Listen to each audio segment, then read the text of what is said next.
Hey guys, and welcome to my review of Doctor Strange, the newest MCU film that is released this Friday.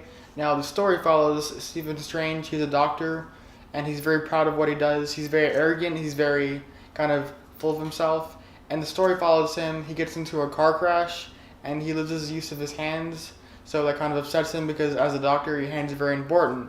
Now, he searches for help all around the world. He uses all of his resources at hand, all of his money, and then eventually, when he's on his last dime, he finds the Ancient One who says she will help him fix his hands, his body. But what he doesn't know is that he'll find out about all this magic stuff and about how she is a sorcerer. And the story is, it's very formulaic at times. It's the Marvel's hero story. You've seen it before.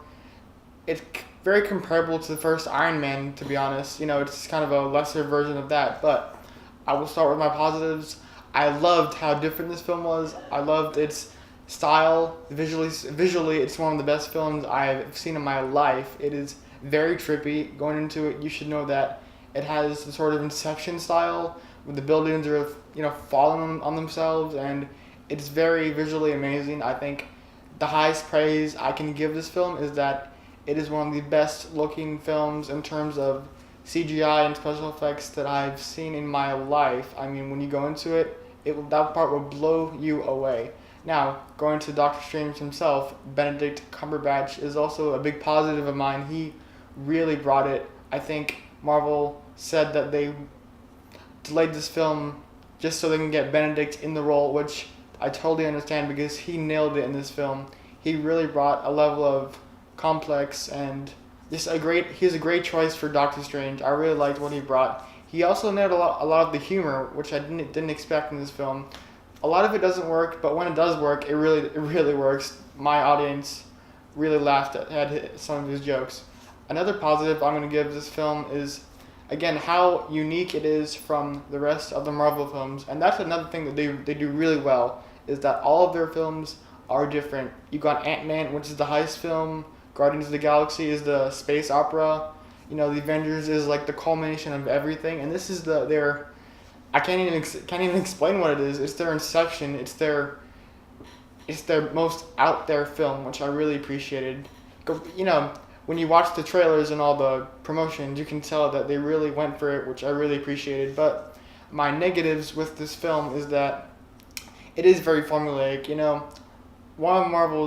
One of the MCU's biggest problems is that a lot of their films are very similar in terms of plot and stories.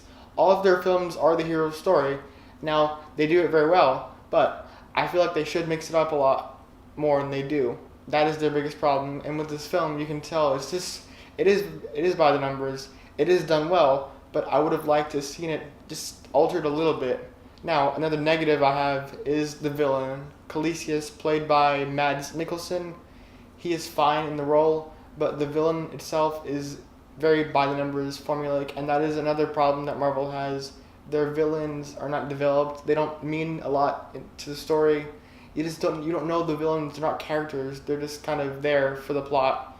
And my other main negative with this film is that nothing really spectacular happens with the side characters. The side characters are very just there. They don't really have a lot to do. Besides the Ancient One, Doctor Strange and the Ancient One are the only really characters that I liked in this film.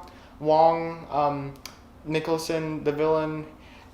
The other side characters didn't have a lot to do, including Chiwetel Ejiofor, who is completely wasted. The guy's a great actor, but he does not have a lot to do. And there's a scene with him at the end, and it's one of the. Okay, I'm not going to spoil it, but it's just very cheesy and rushed, and it's just. I really did not like how they used him in this film. He is a great actor, but he did not have a lot to do, which disappoints me because he is world class. I believe he has won a couple of Oscars, but overall, I enjoyed Doctor Strange. It is a good addition to the MCU. Again, it is very formulaic and by the numbers, but it is done very well, and it is one of the most visually appealing films I've seen in my life. So I'm going to give it a 7.7 out of 10. It's a good addition to the Marvel Cinematic Universe, and I think most audiences will appreciate it. Anyways, thanks for watching. Check out my other videos. I'm going to have a review for The Edge of 17 on Thursday night, I believe. And I also do a podcast with my buddy Trent. It's called the RT Podcast. You should check it out. Trent's a really funny guy, so I think you'll like it. Anyways, thanks for watching. I appreciate you, and I'll see you next time.